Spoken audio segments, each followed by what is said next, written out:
Hello students, welcome to another video of compressible fluid flow. ഈ ഒരു വീഡിയോയിൽ നമ്മൾക്ക് സൗണ്ട് പ്രൊപ്പഗേഷൻ എന്നുള്ള ഒരു പോർഷനാണ് ഡീൽ ചെയ്യേണ്ടത്. ഇതിൽ velocity of sound in terms of bulk modulus, velocity of sound in A perfect gas എന്നീ 3 ഡെറിവേഷൻസ് നമുക്ക് ഡീൽ ചെയ്യണം. So first of all velocity of sound or acoustic velocity. ഇവിടെ നമ്മൾക്ക് വെലോസിറ്റി ഓഫ് സൗണ്ടിനുള്ള ഇക്വേഷനാണ് ഡിറൈവ് ചെയ്യേണ്ടത്. ആ ഒരു ഇക്വേഷൻ ഡിറൈവ് ചെയ്യുന്നതിന് വേണ്ടി ഇവിടെ ഈ കൊടുത്തിരിക്കുന്ന ഈ ഒരു ഫിഗർ നല്ല രീതിയിൽ മനസ്സിലാക്കണം. ഈ കൊടുത്തിരിക്കുന്നത് ഒരു സിലിണ്ടർ പിസ്റ്റൺ അറേഞ്ച്മെൻ്റ് ആണ്. ഇവിടെ ഈ ഹാച്ച് ചെയ്ത് കാണിച്ചിരിക്കുന്നതാണ് സിലിണ്ടർ, അതിനുള്ളിൽ ഈ കാണിച്ചിരിക്കുന്നതാണ് പിസ്റ്റൺ. ഇനി ഇതിനുള്ളിലായിട്ട്, അതായത് സിലിണ്ടർ പിസ്റ്റൺ അറേഞ്ച്മെൻറ്റിനുള്ളിലായിട്ട് ഒരു ഗ്യാസ് നമ്മൾ കൺസിഡർ ചെയ്യുന്നു. ആ ഗ്യാസ് സ്റ്റാഗ്നൻ്റ് ഗ്യാസ് ആണ്. എന്താണ് സ്റ്റാഗ്നൻ്റ് ഗ്യാസ് എന്ന് പറഞ്ഞാൽ? യാതൊരു രീതിയിലും മോഷൻ ഇല്ലാത്ത ഗ്യാസിനെയാണ് നമ്മൾ സ്റ്റാഗ്നൻ്റ് ഗ്യാസ് എന്ന് പറയുന്നത്. അപ്പോൾ ഒരു സിലിണ്ടർ പിസ്റ്റൺ അറേഞ്ച്മെൻറ്റ് എടുത്തു, അതിനുള്ളിലായിട്ട് ഒരു സ്റ്റാഗ്നൻ്റ് ഗ്യാസ് നമ്മൾ കൺസിഡർ ചെയ്യണം. ഈ ഒരു സ്റ്റാഗ്നൻ്റ് ഗ്യാസിൻ്റെ പ്രഷർ P, ടെമ്പറേച്ചർ T എന്നതാണ്. ഇനി ഈ ഒരു സിലിണ്ടറിൻ്റെ ഏരിയയാണ് A എന്ന് കാണിച്ചിരിക്കുന്നത്. ഓക്കെ, അപ്പോൾ ഈ കാര്യങ്ങളാണ് നമുക്ക് ആദ്യം പറയേണ്ടത്. അതിനുശേഷം ഈ ഒരു പിസ്റ്റൺ റൈറ്റിലേക്ക് മൂവ് ചെയ്തതായിട്ട് നമ്മൾ കൺസിഡർ ചെയ്യാം. അതായത് ഈ ഒരു പിസ്റ്റൺ സ്റ്റാഗ്നൻ്റ് ഗ്യാസിലേക്ക് റൈറ്റിലേക്ക് മൂവ് ചെയ്തതായിട്ട് കൺസിഡർ ചെയ്യാം. അപ്പോൾ എന്താ സംഭവിക്കുക? ഇവിടെയായിട്ടൊരു പ്രഷർ വേവ് ക്രിയേറ്റ് ചെയ്യപ്പെടും. എക്സാമ്പിളായിട്ട് പറയുകയാണെങ്കിൽ ഒരു സ്റ്റാഗ്നൻ്റ് ആയിട്ടുള്ള ഒരു വാട്ടറിലേക്ക് നമ്മളൊരു കല്ലിടുകയാണെങ്കിൽ അവിടെ വേവ് ഉണ്ടാവുമല്ലോ. അപ്പോൾ ആ രീതിയിൽ ഇവിടെ സ്റ്റാഗ്നൻ്റ് ആയിട്ടുള്ള ഗ്യാസിൽ പിസ്റ്റൺ മൂവ് ചെയ്യുമ്പോൾ ഇവിടെ ഒരു പ്രഷർ വേവ് ക്രിയേറ്റ് ചെയ്യപ്പെടും. ഈ പ്രഷർ വേവ് നമുക്കറിയാം, ഈ പിസ്റ്റൺ റൈറ്റിലേക്ക് മൂവ് ചെയ്യുന്നത് കൊണ്ട് ഈ പ്രഷർ വേവ് അതും റൈറ്റിലേക്കായിരിക്കും മൂവ് ചെയ്യുക. അതാണ് ഇവിടെ ഈ കാണിച്ചിരിക്കുന്നത്. ഓക്കെ, ഇനി ഈ മൂവ് ചെയ്യുന്ന പ്രഷർ വേവിൻ്റെ വെലോസിറ്റിയാണ് സ്മോൾ ലെറ്റർ A എന്ന് കാണിച്ചിരിക്കുന്നത്. അത് മൂവ് ചെയ്യുന്ന ഡയറക്ഷനാണ് ഈ കാണിച്ചിരിക്കുന്നത്. ഇനി ഈ പ്രഷർ വേവ് മൂവ് ചെയ്യുമ്പോൾ ഇവിടെ ഉണ്ടാകുന്ന സ്റ്റാഗ്നൻ്റ് ഗ്യാസിലൂടെ ഈ പ്രഷർ വേവ് കടന്നു പോകുമ്പോൾ പ്രഷറിലും ടെമ്പറേച്ചറിലും വ്യത്യാസം ഉണ്ടാവും. അതാണ് ഇവിടെ P+dP എന്നും അതേപോലെ T+dt എന്നും കാണിച്ചിരിക്കുന്നത്. അതായത് പ്രഷർ വേവ് കടന്നുപോയ ഭാഗത്തെ ഗ്യാസിൻ്റെ പ്രഷർ P എന്നുള്ളത് P+dP ആയിട്ടും ടെമ്പറേച്ചർ T എന്നുള്ളത് T+dt ആയിട്ടും വേരി ചെയ്യും. ഇനി നമ്മളിവിടെ നമ്മൾ ഡെറിവേഷൻ ചെയ്യുമ്പോൾ നമ്മൾ ഒബ്സർവർ എന്നുള്ള നിലയിൽ ഈ ഒരു പ്രഷർ വേവിൻ്റെ കൂടെ നമ്മളും മൂവ് ചെയ്യുന്നതായിട്ട് കൺസിഡർ ചെയ്യാം. അതായത് ഈ പ്രഷർ വേവിൻ്റെ കൂടെ നമ്മളും മൂവ് ചെയ്യുന്നതായിട്ട് കൺസിഡർ ചെയ്യാം. അപ്പോൾ എന്താ സംഭവിക്കുക? ഈ പ്രഷർ വേവും അതേപോലെ ഒബ്സർവർ ആയിട്ടുള്ള നമ്മളും തമ്മിൽ യാതൊരു രീതിയിലുള്ള റിലേറ്റീവ് മോഷൻ ഉണ്ടാവില്ല. കാരണം പ്രഷർ വേവിൻ്റെ കൂടെ നമ്മളും മൂവ് ചെയ്യണം. അപ്പോൾ എന്താ സംഭവിക്കുക? ഈ പ്രഷർ വേവും നമ്മളും തമ്മിൽ റിലേറ്റീവ് മോഷൻ ഉണ്ടാവില്ല. പകരം ഇവിടെയുള്ള സ്റ്റാഗ്നൻ്റ് ഗ്യാസ് നമ്മൾ മൂവ് ചെയ്യുന്നതിന് ഓപ്പോസിറ്റ് ആയിട്ട്, അതായത് നമ്മൾ മൂവ് ചെയ്യുന്നത് ശരിക്കും റൈറ്റിലേക്കാണ്, പക്ഷേ സ്റ്റാഗ്നൻ്റ് ഗ്യാസ് അതിന് ഓപ്പോസിങ് ആയിട്ട്, അതായത് ലെഫ്റ്റ് വേർഡ് മൂവ് ചെയ്യുന്നതായിട്ട് നമുക്ക് ഫീൽ ചെയ്യും. ഓക്കെ ആണോ? അപ്പോൾ ഇവിടെ നിന്ന്, അതായത് റൈറ്റ് സൈഡിൽ നിന്ന് ലെഫ്റ്റിലേക്ക് പ്രഷർ വേവിലൂടെ സ്റ്റാഗ്നൻ്റ് ഗ്യാസ് മൂവ് ചെയ്യുന്നതായിട്ട് നമ്മൾ കൺസിഡർ ചെയ്യേണ്ടി വരും. അപ്പോൾ ഈ പ്രഷർ വേവ് ആണ് നമ്മളുടെ സിസ്റ്റം. അപ്പോൾ പ്രഷർ വേവിൻ്റെ ഇൻലെറ്റ് സൈഡ് റൈറ്റിലും ഔട്ട്ലെറ്റ് സൈഡ് ലെഫ്റ്റിലുമായിട്ട് വരും. അപ്പോൾ ഈ പ്രഷർ വേവിലേക്ക് ഇൻലെറ്റ് ചെയ്യുന്ന സ്റ്റാഗ്നൻ്റ് ഗ്യാസിൻ്റെ പ്രഷർ Pയും ടെമ്പറേച്ചർ Tയും ആണ്. അതേസമയത്ത് ഈ പ്രഷർ വേവിൽ നിന്നും പുറമേക്ക് വരുന്ന അല്ലെങ്കിൽ എക്സിറ്റ് ചെയ്യുന്ന ഗ്യാസിൻ്റെ പ്രഷർ P+dPയും ടെമ്പറേച്ചർ T+dTയും ആണ്. ഇനി മറ്റൊരു കാര്യം ഇവിടെ ഇനി പറയേണ്ടത് ഈ പറയുന്ന വെലോസിറ്റിയുടെ ടേംസ് ആണ്. ഇത് കുറച്ച് കാര്യങ്ങൾ നമ്മൾക്ക് മനസ്സിലാക്കാനുണ്ട്. അതായത് നമ്മൾ നേരത്തെ പറഞ്ഞു ഈ പ്രഷർ വേവ് മൂവ് ചെയ്യുന്ന വെലോസിറ്റിയാണ് A. ഇനി ഈ ഒരു പ്രഷർ വേവ് കാരണം ഈ സ്റ്റാഗ്നൻ്റ്, അതായത് പ്രഷർ വേവ് കടന്നുപോയ സ്റ്റാഗ്നൻ്റ് ഗ്യാസിന് ഒരു വെലോസിറ്റി ജനറേറ്റ് ചെയ്യപ്പെടും. അത് സപ്പോസ് DC ആണെന്ന് വിചാരിക്കാം. Okay, DC. അങ്ങനെയാണെങ്കിൽ പ്രഷർ വേവും ഈ പറയുന്ന ഗ്യാസും തമ്മിലുള്ള റിലേറ്റീവ് വെലോസിറ്റി എന്തായിരിക്കും? അത് A-DC ആയിരിക്കും. എന്താ അങ്ങനെയുള്ള കാരണം പ്രഷർ വേവ് മൂവ് ചെയ്യുന്നത് റൈറ്റിലേക്കാണ്. അതേപോലെ ഈ പ്രഷർ വേവ് കാരണം സ്റ്റാഗ്നൻ്റ് ഗ്യാസിലുണ്ടാകുന്ന വെലോസിറ്റിയുടെ ഡയറക്ഷനും അതും റൈറ്റിലേക്കായിരിക്കും. അതായത് പ്രഷർ വേവിൻ്റെ വെലോസിറ്റി ഡയറക്ഷനും സ്റ്റാഗ്നൻ്റ് ഗ്യാസിൽ ജനറേറ്റ് ചെയ്യപ്പെടുന്ന ഗ്യാസിൻ്റെ വെലോസിറ്റിയുടെ ഡയറക്ഷനും എവിടേക്കാണ്? റൈറ്റിലേക്കാണ്. സോ അവ തമ്മിലുള്ള റിലേറ്റീവ് വെലോസിറ്റി എന്തായിരിക്കും? A-DC ആണ്. നമുക്കറിയാം, രണ്ട് ഒബ്ജക്റ്റുകൾ തമ്മിലുള്ള വെലോസിറ്റി ഒരേ ഡയറക്ഷനിലാണെങ്കിൽ രണ്ട് ഒബ്ജക്റ്റുകളുടെയും റിലേറ്റീവ് വെലോസിറ്റി എന്ന് പറഞ്ഞാൽ ആ രണ്ട് വെലോസിറ്റീസും തമ്മിൽ മൈനസ് ചെയ്യുക. അതേസമയത്ത് ഒരു ഒബ്ജക്റ്റിൻ്റെ വെലോസിറ്റി ഡയറക്ഷൻ ഒപ്പോസിംഗ് ആണ് മറ്റൊരു ഒബ്ജക്റ്റിൻ്റെ വെലോസിറ്റി എങ്കിൽ അവ തമ്മിൽ പ്ലസ് ചെയ്യണം. ഇവിടെ ഞാൻ പറഞ്ഞത് പ്രഷർ വേവ് റൈറ്റിലേക്ക് മൂവ് ചെയ്യുന്നു. ആ പ്രഷർ വേവ് മൂവ് ചെയ്യുന്ന വെലോസിറ്റി സ്മോൾ ലെറ്റർ A ആണ്. ഇനി ഈ ഒരു പ്രഷർ വേവ് കാരണം സ്റ്റാഗ്നന്റ് ഗ്യാസിൽ ജനറേറ്റ് ചെയ്യപ്പെടുന്ന വെലോസിറ്റിയാണ് dc. ഇനി ആ സ്റ്റാഗ്നന്റ് ഗ്യാസ് എവിടേക്കായിരിക്കും മൂവ് ചെയ്യുക പ്രഷർ വേവ് കാരണം? അതും റൈറ്റിലേക്കായിരിക്കും. അപ്പോൾ അവ തമ്മിലുള്ള റിലേറ്റീവ് വെലോസിറ്റി എന്തായിരിക്കും? a മൈനസ് dc ആണ്. അപ്പോൾ നമ്മളിവിടെ ഒബ്സർവർ എന്നുള്ള നിലയിൽ നേരത്തെ നമ്മൾ പറഞ്ഞു പ്രഷർ വേവിൻ്റെ കൂടെയാണ് നമ്മൾ മൂവ് ചെയ്യുന്നത്. സോ ദാറ്റ് ഇതിലേക്കായിരിക്കും, അതായത് റൈറ്റിൽ നിന്നും ലെഫ്റ്റിലേക്കായിരിക്കും ഗ്യാസ് മൂവ് ചെയ്യുന്നതായിട്ട് നമ്മൾക്ക് ഫീൽ ചെയ്യാം. So relative velocity a minus dc ആണ്. ഏതിൻ്റേത്? സ്റ്റാഗ്നന്റ് ഗ്യാസിൻ്റേത്. സ്റ്റാഗ്നന്റ് ഗ്യാസിൻ്റെയും പ്രഷർ വേവിൻ്റെയും. സോ ഇതിലൂടെ പുറമേക്ക് വരുമ്പോഴേക്കും വെലോസിറ്റി ഓഫ് സ്റ്റാഗ്നന്റ് ഗ്യാസ് എന്തായിരിക്കും? a മൈനസ് dc ആയിരിക്കും. അതേ സമയത്ത് റൈറ്റിൽ വെലോസിറ്റി a ആയിരിക്കും. കാരണം പ്രഷർ വേവ് ഈ സ്റ്റാഗ്നന്റ് ഗ്യാസിലൂടെ കടന്നു പോയിട്ടില്ല. സോ അവിടുത്തെ വെലോസിറ്റി, അതായത് ഇൻലെറ്റ് വെലോസിറ്റി എയും എക്സിറ്റ് വെലോസിറ്റി a മൈനസ് dcയും ആയിരിക്കും. അതാണ് ഇവിടെ പറഞ്ഞിരിക്കുന്നത്. അപ്പോൾ ഞാൻ വീണ്ടും ഇത് വായിച്ച് സമയം കളയുന്നില്ല, നമ്മൾ നേരത്തെ പറഞ്ഞ കാര്യങ്ങളാണ്. ഇനി നമ്മൾക്ക് ഇതിൻ്റെ ഡെറിവേഷനിലേക്ക് പോവാം. ആദ്യം നമ്മൾ കണ്ടിന്യൂറ്റി ഇക്വേഷൻ എടുക്കുന്നത്. കണ്ടിന്യൂറ്റി ഇക്വേഷൻ അനുസരിച്ച് m dot equal to constant എന്നുള്ളതാണ്. അതായത് ഇൻലെറ്റിലെ മാസ് ഫ്ലോ റേറ്റും എക്സിറ്റിലെ മാസ് ഫ്ലോ റേറ്റും കോൺസ്റ്റന്റ് ആയിട്ട് വരണം. ഇവിടെ പ്രഷർ വേവിൻ്റെ ഇൻലെറ്റും എക്സിറ്റുമാണ് നമ്മൾ എടുക്കുന്നത്. നമുക്കറിയാം മാസ് ഫ്ലോ റേറ്റ് എന്ന് പറഞ്ഞാൽ റോ, അതായത് density into area into velocity ആണ്. അപ്പോൾ നമ്മൾക്ക് ഇക്വേഷനിലേക്ക് പോകാം. ഇൻലെറ്റിലെ ഡെൻസിറ്റി റോയും ഏരിയ ക്യാപിറ്റൽ എയും വെലോസിറ്റി സ്മോൾ ലെറ്റർ എയും ആണ്. സോ ഇൻലെറ്റിലെ mass flow rate rho capital A എന്ന് വരും. അതേസമയത്ത് ഔട്ട്ലെറ്റിൽ എത്തുമ്പോഴേക്കും density rho plus D rho, ഏരിയയിൽ വ്യത്യാസമില്ല, അത് ക്യാപിറ്റൽ എ തന്നെയാണ്. കാരണം പൈപ്പിൻ്റെ അല്ലെങ്കിൽ സിലിണ്ടറിൻ്റെ ഏരിയ വ്യത്യാസം വരുന്നില്ല, അത് ക്യാപിറ്റൽ എ തന്നെയാണ്. പക്ഷേ വെലോസിറ്റി എന്നുള്ളത് a മൈനസ് dc ആയിട്ട് മാറും. ഇനി അടുത്ത സ്റ്റെപ്പിൽ രണ്ട് സൈഡിലുള്ള ഈ ക്യാപിറ്റൽ ലെറ്റർ a എന്നുള്ളത് ക്യാൻസൽ ഔട്ട് ചെയ്ത് പോയി. ബാക്കിയുള്ള സ്റ്റെപ്പാണ് ഈ കാണുന്നത്. അതിനുശേഷം ഈ റൈറ്റ് സൈഡിലുള്ള ബ്രാക്കറ്റ് നമ്മൾ ഓപ്പൺ ആക്കി ടേംസ് എല്ലാം ഡിസ്ട്രിബ്യൂട്ട് ചെയ്യുമ്പോൾ നമുക്ക് ഈ ഒരു ഇക്വേഷൻ വരും. അത് ഞാൻ എക്സ്പ്ലെയിൻ ചെയ്യുന്നില്ല, നിങ്ങൾക്ക് നോക്കിയാൽ മനസ്സിലാവും.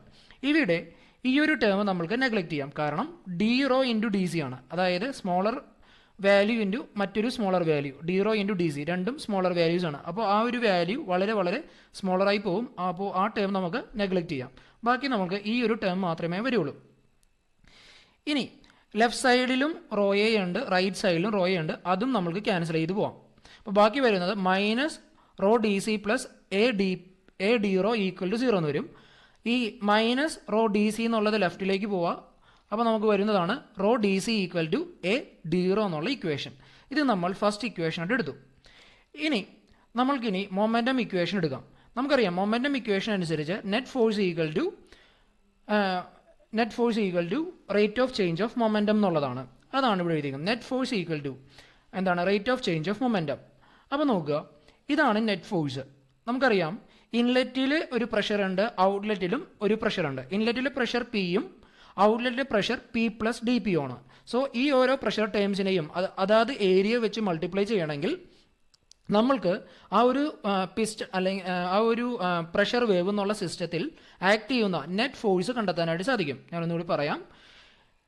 ഷോക്ക് വേവിൻ്റെ ഇൻലെറ്റിലെ പ്രഷർ പിയും ഔട്ട്ലെറ്റിലെ പ്രഷർ പി പ്ലസ് ഡി പിയും ആണ്. ഇനി ഇൻലെറ്റിലെ ഏരിയയും ഔട്ട്ലെറ്റിലെ ഏരിയയും ക്യാപിറ്റൽ ലെറ്റർ എയും ആണ്. സോ ഇൻലെറ്റിലെ പ്രഷറും ഏരിയയും തമ്മിൽ മൾട്ടിപ്ലൈ ചെയ്താൽ ഇൻലെറ്റിലെ ഫോഴ്സും, അതേപോലെ ഔട്ട്ലെറ്റിലെ പ്രഷറും അവിടുത്തെ ഏരിയയും തമ്മിൽ മൾട്ടിപ്ലൈ ചെയ്താൽ ഔട്ട്ലെറ്റിലെ ഫോഴ്സ് നമുക്ക് കിട്ടും. അപ്പോൾ ഇവ തമ്മിൽ മൈനസ് ചെയ്താൽ ആ ഷോക്ക് വേവിൽ ആക്ട് ചെയ്യുന്ന നെറ്റ് ഫോഴ്സ് നമുക്ക് ഫൈൻഡ് ഔട്ട് ചെയ്യാനായിട്ട് സാധിക്കും. അതാണ് എഴുതിയിരിക്കുന്നത്. നോക്കുക, A into P minus P plus D P. നോക്കുക, പി ഇൻറ്റു എ എന്ന് പറഞ്ഞാൽ ഇൻലെറ്റിലെ force, P plus D P into A എന്ന് പറഞ്ഞാൽ ഔട്ട്ലെറ്റിലെ ഫോഴ്സ്. സോ അവ തമ്മിൽ മൈനസ് ചെയ്താൽ net force acting on the shock wave നമുക്ക് ഫൈൻഡ് ഔട്ട് ചെയ്യാനായിട്ട് സാധിക്കും. അതാണ് ലെഫ്റ്റ് സൈഡിൽ എഴുതിയത്. അപ്പോൾ നെറ്റ് ഫോഴ്സ് എന്നുള്ളതായി. അതേസമയത്ത് ഈക്വൽ ടു എന്താണ്? Rate of change of momentum. നമുക്കറിയാം മൊമെൻറ്റം എന്ന് പറഞ്ഞാൽ mv ആണ്, മാസ് ഇൻറ്റു വെലോസിറ്റി ആണ്. ഓക്കെ, അപ്പോൾ rate of change of momentum എന്ന് പറഞ്ഞാൽ എന്താ? D by D T of, ഞാൻ എഴുതാം, D by D T of mv എന്നാണ്. നമുക്കറിയാം D by D T of M എന്ന് പറഞ്ഞാൽ എന്താ? മാസ് ഫ്ലോ റേറ്റ് ആണ്. എന്നോട് പറയാം, D by D T of M എന്ന് പറഞ്ഞാൽ മാസ് ഫ്ലോ റേറ്റ്. അപ്പോൾ നമുക്ക് എം ഡോട്ട് ഇൻറ്റു, അതായത് mass flow rate into velocity നമുക്ക് എഴുതാം. ഓക്കെ, അപ്പോൾ ഞാനൊന്നൊരു പറയാം. Rate of change of momentum എന്ന് പറഞ്ഞാൽ D by D T of M into V.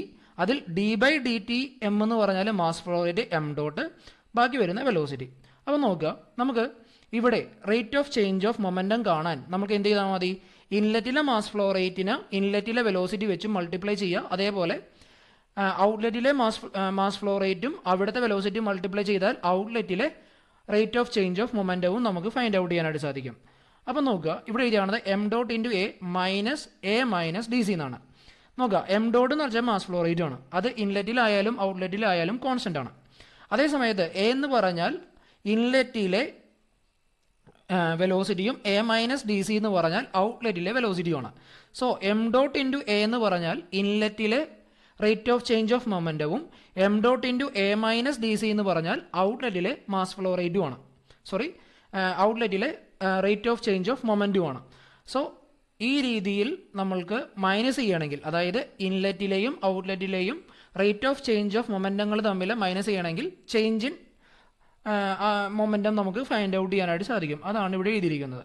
Okay, അതിനുശേഷം നമ്മൾ ഇവിടെ എ എന്നുള്ള ടേമും റൈറ്റ് സൈഡിൽ എം ഡോട്ട് എന്നുള്ള ടേമും ഉള്ളിലേക്ക് ഡിസ്ട്രിബ്യൂട്ട് ചെയ്യുക. അതിനുശേഷം കോമൺ ആയുള്ള ടേംസ് എല്ലാം ക്യാൻസൽ ഔട്ട് ചെയ്തു. അതായത് ഇവിടെ എ ഡിസ്ട്രിബ്യൂട്ട് ചെയ്യുമ്പോൾ എ പി ഇവിടെയും വരും, ഇവിടെയും എ പി വരും. ആ രണ്ട് ടേംസ് ക്യാൻസൽ ചെയ്തിട്ട് പോകും. പക്ഷേ എ ഇൻറ്റു ഡി പി എന്നുള്ളത് അവിടെ നിൽക്കും. അതാണ് ഈ കാണുന്നത്. അതേപോലെ തന്നെ എം ഡോട്ട് ഇവിടെ സബ്സ്റ്റിറ്റ്യൂട്ട് ചെയ്യുമ്പോൾ എം ഡോട്ട് എ ഇവിടെയും വരും, എം ഡോട്ട് എ ഇവിടെയും വരും. അത് രണ്ടും ക്യാൻസൽ ഔട്ട് ചെയ്തു. ബാക്കി M dot into D C മാത്രം ഇവിടെ വരും. ഓക്കെ, അതാണ് ഈ കാണിച്ചിരിക്കുന്നത്. ഇനി നമ്മൾക്ക് റൈറ്റ് സൈഡിൽ എം ഡോട്ടിന് നമ്മൾ നേരത്തെ എഴുതിയായിരുന്നു റോ എ എന്ന് നമുക്ക് സബ്സ്റ്റിറ്റ്യൂട്ട് ചെയ്യാം. അതാണ് ഇവിടെ സബ്സ്റ്റിറ്റ്യൂട്ട് ചെയ്തിരിക്കുന്നത്. ഓക്കെ, അപ്പോൾ നമുക്ക് A D P equal to rho capital A into D C എന്നുള്ള ഇക്വേഷൻ വരും. രണ്ട് സൈഡിലും എ എന്നുള്ള ടേം കോമൺ ആണ്, അത് ക്യാൻസൽ ഔട്ട് ചെയ്ത് പോകും. ബാക്കി നമ്മൾക്ക് D P equal to rho A D C എന്നുള്ള ഇക്വേഷൻ വരും. ഇതാണ് നമ്മുടെ സെക്കൻഡ് ഇക്വേഷൻ. ഇനി ഇവിടെ നോക്കുക, first equation rho D C equal to A D rho എന്നുള്ളതാണ്. നമ്മുടെ സെക്കൻഡ് ഇക്വേഷനിൽ ഒരു റോ ഡി സി ഉണ്ട് അല്ലേ? അപ്പോൾ റോ ഡി സിക്ക് നമുക്ക് എ ഡി റോ എന്ന് സബ്സ്റ്റിറ്റ്യൂട്ട് ചെയ്യാം. സോ ഇവിടെയുള്ള റോ ഡി സിക്ക് പകരം നമ്മൾ എ ഡി റോ സബ്സ്റ്റിറ്റ്യൂട്ട് ചെയ്യുക എന്നുള്ളതാണ് നെക്സ്റ്റ് സ്റ്റെപ്പ്. അപ്പോൾ നമ്മൾ സബ്സ്റ്റിറ്റ്യൂട്ടിങ് 1 ഇൻ ഇക്വേഷൻ 2 എന്ത് കിട്ടും? ഡി പി ഈക്വൽ ടു ഈ ഒരു ടേം എ ഡി റോ ഇവിടേക്ക് വരുമ്പോൾ ഇവിടെ ഓൾറെഡി ഒരു എ ഉണ്ട്, പിന്നെ ഈ ഒരു എ ഉണ്ട്, അപ്പോൾ എ സ്ക്വയർ പിന്നെ ഈ ഒരു ഡി റോ. അപ്പോൾ ഇക്വേഷൻ ഇങ്ങനെ വരും. ഇതിനൊന്ന് റീഅറേഞ്ച് ചെയ്യാം. A square equal to D P by D rho എന്നുള്ള രീതിയിൽ ഇക്വേഷൻ വരും. അങ്ങനെയാണെങ്കിൽ നമുക്ക് എ ഈക്വൽ ടു എന്തെഴുതാം? Root of D P by D rho എന്ന് എഴുതാം. ഇതാണ് നമ്മളുടെ വെലോസിറ്റി ഓഫ് സൗണ്ടിനുള്ള ഫൈനൽ ഇക്വേഷൻ. ഇനി നെക്സ്റ്റ് ഇക്വേഷൻ ഡിറൈവ് ചെയ്യണം. അതാണ് velocity of sound in terms of bulk modulus എന്നുള്ളത്. ഇനി ആദ്യം നമുക്ക് ബൾക്ക് മോഡുലസ് എന്താണെന്നുള്ളത് നമുക്ക് ഡിഫൈൻ ചെയ്യാം. അതാണ് എഴുതിയിരിക്കുന്നത്. Bulk modulus is defined as the ratio of change in pressure to the relative change in volume. എന്താണെന്നുള്ളത് ഞാൻ എക്സ്പ്ലെയിൻ ചെയ്യാം. ബൾക്ക് മോഡുലസ് ഈക്വൽ ടു നോക്കുക, negative change in pressure divided by relative change in volume. അതായത് change in pressure എന്ന് പറഞ്ഞാൽ എന്താ? Final pressure minus initial pressure. എന്താണ് relative change in volume? അതായത് ഒരു change in value divided by അതിൻ്റെ original value, അതാണ് relative change in some property എന്ന് പറഞ്ഞാൽ. എക്സാമ്പിളായിട്ട് പറയുകയാണെങ്കിൽ നമുക്കിവിടെ നോക്കാം, ചേഞ്ച് ഇൻ പ്രഷർ അത് ഡി പി, അതേസമയത്ത് റിലേറ്റീവ് ചേഞ്ച് ഇൻ വോളിയം എന്ന് പറഞ്ഞാൽ ഡി വി ബൈ വി. അതായത് റിലേറ്റീവ് എന്നുള്ള റിലേറ്റീവ് ചേഞ്ചും നമ്മൾ ഡിഫറൻസ് ചെയ്യാൻ പറയാം. ചേഞ്ച് കാണാനായിട്ട് just final value minus initial value ചെയ്താൽ മതി, അതാണ് ചേഞ്ച്. അതേസമയത്ത് റിലേറ്റീവ് ചേഞ്ച് എന്ന് പറഞ്ഞാൽ ചേഞ്ച് ഇൻ വാല്യൂവിനെ അതിൻ്റെ ഒറിജിനൽ വാല്യൂ ആയിട്ട് നമ്മൾ ഡിവൈഡ് ചെയ്യണം. അപ്പോൾ ഇവിടെ എഴുതിയാണത് റിലേറ്റീവ് ചേഞ്ച് ഇൻ വോളിയമാണ്. അപ്പോൾ എന്താ? Change in volume divided by original volume. Original volume അതായത് ഇനിഷ്യൽ വോളിയം, അതാണ് വി. ഓക്കെ, അപ്പോൾ relative change in some property എന്ന് പറഞ്ഞാൽ ആ പ്രോപ്പർട്ടിയിലുള്ള ചേഞ്ച് കണ്ടെത്തിയിട്ട് ആ പ്രോപ്പർട്ടിയുടെ ഇനിഷ്യൽ വാല്യൂ വെച്ച് എന്ത് ചെയ്യണം? ഡിവൈഡ് ചെയ്യണം. അതാണ് റിലേറ്റീവ് ചേഞ്ച് ഇൻ വോളിയം എന്ന് പറയുന്നത്. അതാണ് ഇവിടെ കാണുന്നത്, D V by V. Okay, അപ്പോൾ റിലേറ്റീവ് ചേഞ്ച് ഇൻ വോളിയം നമ്മൾ ഓൾറെഡി മെക്കാനിക്സ് ഓഫ് സോളിഡ്സിനും മറ്റും പഠിച്ചിട്ടുള്ളതാണ്. സ്ട്രെയിൻ എന്നുള്ളത്, സ്ട്രെയിൻ എന്താണ്? Change in dimension divided by original dimension. അതെന്താണ്? റിലേറ്റീവ് ചേഞ്ച് ഇൻ ഡയമെൻഷൻ എന്ന് വേണം പറയാം. അതായത് സ്ട്രെയിൻ എന്ന് പറഞ്ഞാൽ റിലേറ്റീവ് ചേഞ്ച് ഇൻ ഡയമെൻഷൻ ആണ്. കാരണം അത് കണ്ടെത്തുന്നത് change in dimension divided by original dimension എന്നുള്ള ഇക്വേഷൻ ഉപയോഗിച്ചുകൊണ്ടാണ്. അപ്പോൾ റിലേറ്റീവ് ചേഞ്ച് എന്ന് പറഞ്ഞാൽ ഡി വി ബൈ, ഇവിടെ റിലേറ്റീവ് ചേഞ്ച് ഇൻ വോളിയം എന്ന് പറഞ്ഞാൽ ഡി വി ബൈ വി ആണ്. അതാണ് ഈ കാണുന്നത്. ഓക്കെ, ഇനി നമ്മൾക്ക് ഇവിടെ ഒരു സബ്സ്റ്റിറ്റ്യൂഷൻ കൊണ്ടുവരണം. ഈ ഡി വി ബൈ വിക്കുള്ള സബ്സ്റ്റിറ്റ്യൂഷൻ കൊണ്ടുവരാനാണ്. നമുക്കറിയാം specific volume equal to 1 by rho. നമ്മൾ ഫ്ലൂയിഡ് മെക്കാനിക്സിൽ പഠിച്ചിട്ടുള്ള ഒരു ടേമാണ് specific volume. Specific volume equal to 1/ρ. ഇതെങ്ങനെ വന്നെന്നുള്ളത് ഞാനൊന്ന് പറയാം. സ്പെസിഫിക് വോളിയം എന്ന് പറഞ്ഞാൽ നിങ്ങൾ ഡെഫിനിഷൻ നോക്കണം. നമുക്കത് സ്മോൾ ലെറ്റർ വി എന്ന് റെപ്രസെൻറ്റ് ചെയ്യാം. അതെന്ന് പറഞ്ഞാൽ volume divided by capital V divided by mass എന്നുള്ളതാണ്.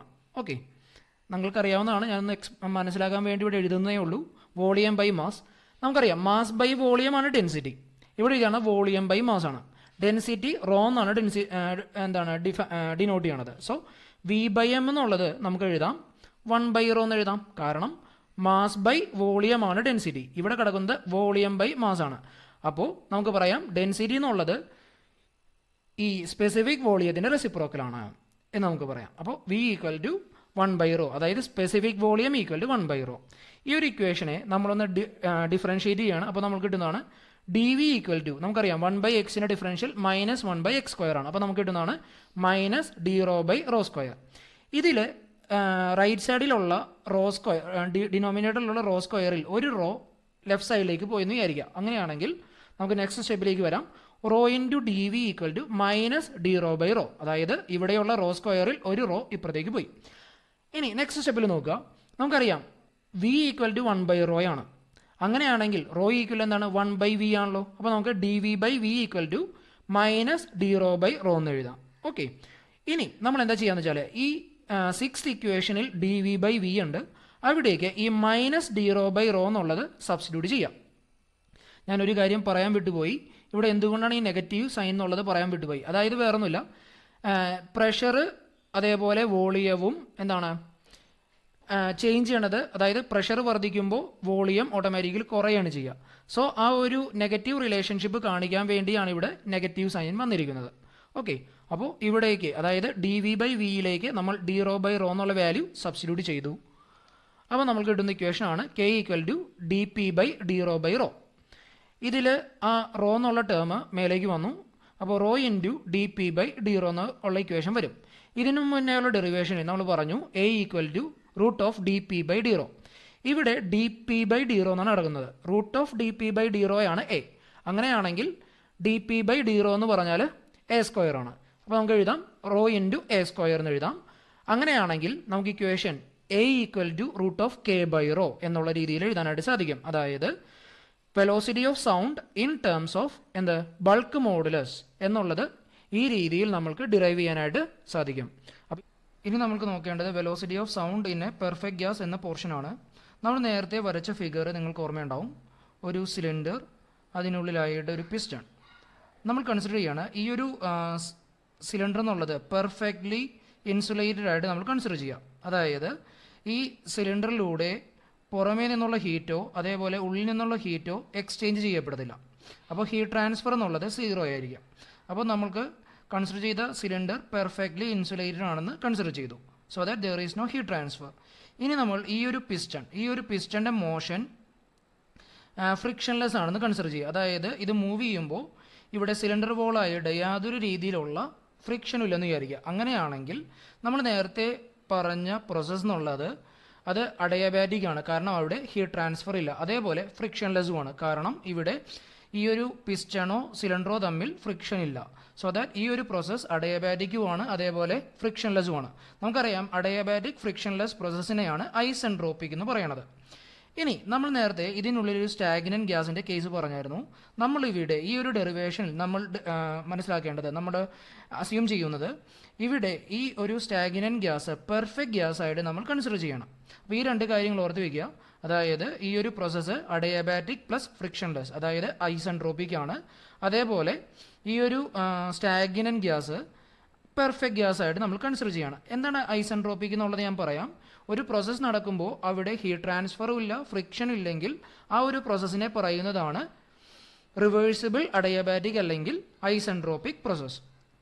അതാണ് ഇവിടെ ആദ്യം എഴുതിയിരിക്കുന്നത്. If the fluid medium through which pressure wave is travelling is considered as a perfect gas, ഒന്നതാണ്. Then relation between pressure can be used to obtain a relation for the velocity of sound in terms of thermodynamic properties of the fluid for an isentropic process. അപ്പോൾ isentropic എന്ന് പറയാനുള്ള കാരണം ഞാൻ ഒന്നുകൂടി വ്യക്തമാക്കാം. ഇവിടെ നമ്മൾ കൺസിഡർ ചെയ്യുന്ന അറേഞ്ച്മെൻറ്റിൽ യാതൊരു രീതിയിലുള്ള ഹീറ്റ് ട്രാൻസ്ഫറോ അതേപോലെ ഫ്രിക്ഷനോ ഇല്ലെന്നുള്ള രീതിയിലാണ് നമ്മൾ കൺസിഡർ ചെയ്തത്. ഒരു പ്രോസസ്സിൽ ഹീറ്റ് ട്രാൻസ്ഫറും ഇല്ല, അതേപോലെ ഫ്രിക്ഷനും ഇല്ലെങ്കിൽ അതിനെ നമ്മൾ റിവേഴ്സിബിൾ അഡയബാറ്റിക് പ്രോസസ്സ് എന്ന് പറയും. അഡയബാറ്റിക് എന്ന് വെച്ചാൽ ഹീറ്റ് ട്രാൻസ്ഫർ ഇല്ല. അപ്പോൾ റിവേഴ്സിബിൾ അഡയബാറ്റിക് പ്രോസസ്സ് എന്ന് പറയും.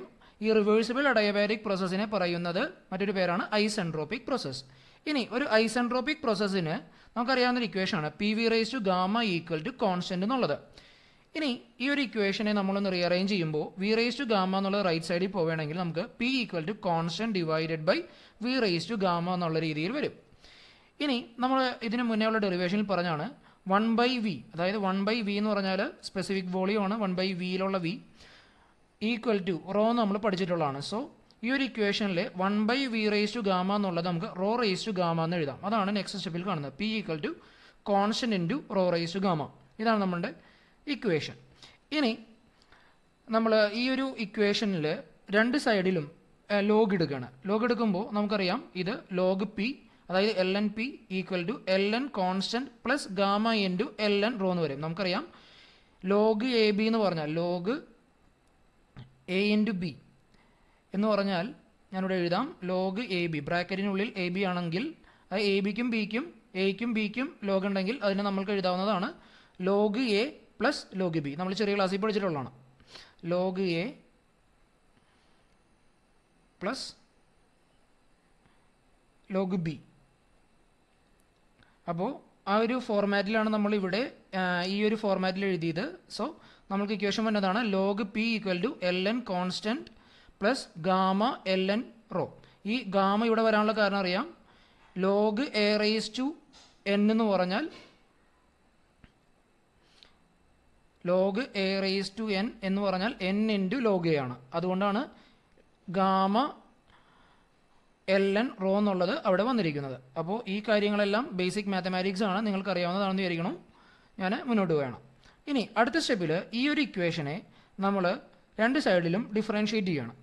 ഡിഫറൻഷ്യേറ്റ് ചെയ്യുമ്പോൾ കോൺസ്റ്റന്റ് വരുന്ന ഈ ഒരു പോർഷൻ 0 ആയിട്ട് വരും. ബാക്കിയുള്ള ടേംസ് ഈ രീതിയിൽ വ്യത്യാസം വരും. അതായത് നമുക്കറിയാം ലോഗ് എക്സിൻ്റെ ഡിഫറൻഷ്യൽ 1/x ആണ്. സോ ലോഗ് പിയുടെ differential D P by P equal to, ഈ ടേം കോൺസ്റ്റന്റ് ആയതുകൊണ്ട് 0 ആയി പോകുന്ന ഓൾറെഡി ഞാൻ പറഞ്ഞു.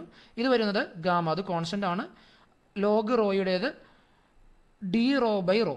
ഈ കാണിച്ചിരിക്കുന്നത് ചെറിയ തെറ്റ് പറ്റി, ഇത് റോയാണ്. നിങ്ങൾ എഴുതുമ്പോൾ ശ്രദ്ധിക്കണം, ഇത് റോ എന്നുള്ളതാണ് ഈ കാണിച്ചിരിക്കുന്നത് കേട്ടോ. റൈറ്റ് സൈഡിൽ ഡി പി എന്നാണ് ഞാൻ എഴുതിയിരുന്നത്, അത് ഡി റോ എന്ന് മാറ്റാം. അപ്പോൾ ഡി റോ ബൈ റോ എന്നുള്ള രീതിയിൽ വരും. ഇതിൽ അടുത്ത സ്റ്റെപ്പിൽ നമ്മൾ ഈ പി എന്നുള്ള ലെഫ്റ്റ് സൈഡിലുള്ള പി നമ്മൾ റൈറ്റ് സൈഡിലേക്കും ഡി റോ എന്നുള്ള റൈറ്റ് സൈഡിലുള്ള ടേം ലെഫ്റ്റിലേക്കും വരും. അപ്പോൾ നമ്മൾക്ക് വരുന്ന ഇക്വേഷൻ ആണ് D P by D rho equal to gamma into P by rho എന്നുള്ള സ്റ്റെപ്പ് വരും. ഇതിൽ അടുത്ത സ്റ്റെപ്പിൽ നമ്മൾക്ക് ഇവിടെ എസ് എന്ന് കാണിച്ചിരുന്നത് ഐസെൻട്രോപ്പിക് എന്ന് കാണിക്കാൻ വേണ്ടിയാണ് എസ് എന്ന് എഴുതിയാണത്. നമുക്ക് ഓൾറെഡി നമുക്കറിയാം P V equal to M R T എന്നുള്ള ഇക്വേഷൻ നമ്മൾ പഠിച്ചിട്ടുണ്ട്. P V equal to M R T എന്നുള്ള ഇക്വേഷൻ നമുക്കറിയാവുന്നതാണ്. എം ആർ ടി, ഓക്കെ, ഈ ഇക്വേഷൻ നമുക്കറിയാം. ഇതിൽ ഈ വി എന്നുള്ള ടേം റൈറ്റ് സൈഡിൽ പോവുകയാണെങ്കിൽ നമുക്ക് വരും P equal to M by V,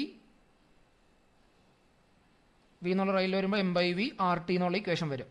നമുക്കറിയാം എം ബൈ വി എന്ന് പറഞ്ഞാൽ മാസ് ബൈ വോളിയം എന്താണ്, റോ ആണ് അല്ലെങ്കിൽ ഡെൻസിറ്റി ആണ്. സോ നമുക്ക് ഇക്വേഷൻ എഴുതാം റോ ആർ ടി എന്ന് എഴുതാം. ഇനി ഇതിൽ നമുക്കിവിടെ ഈ ഇക്വേഷനിൽ പി ബൈ റോ ആണുള്ളത്. സോ ഈ റോ ലെഫ്റ്റ് സൈഡിലേക്ക് ഒന്ന് വിചാരിക്കും. അപ്പോൾ എന്തായി P by rho equal to എന്ത് വരും, ആർ ടി എന്നുള്ള രീതിയിൽ വരും. ഓക്കെ, അപ്പോൾ P by rho equal to R T.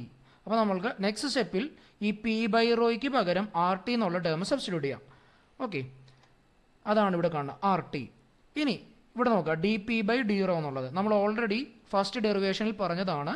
ഇന്നത്തെ ഫസ്റ്റ് ഡെറിവേഷനിൽ പറഞ്ഞാൽ D P by D rho എന്ന് പറഞ്ഞാൽ എ സ്ക്വയർ ആണ്. A equal to D P by A equal root of D P by D rho എന്നുള്ള equation നമ്മൾ derive ചെയ്തു. So D P by D rho എന്ന് പറഞ്ഞാൽ എ സ്ക്വയർ ആയിരിക്കും. So A square equal to gamma R T.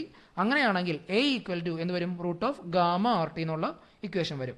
അപ്പോൾ ഈ ഒരു equation ആണ് നമ്മുടെ ഫൈനൽ ഇക്വേഷൻ. ഇതാണ് velocity of sound in A perfect ഗ്യാസിൻ്റെ ഇക്വേഷൻ. Thank you.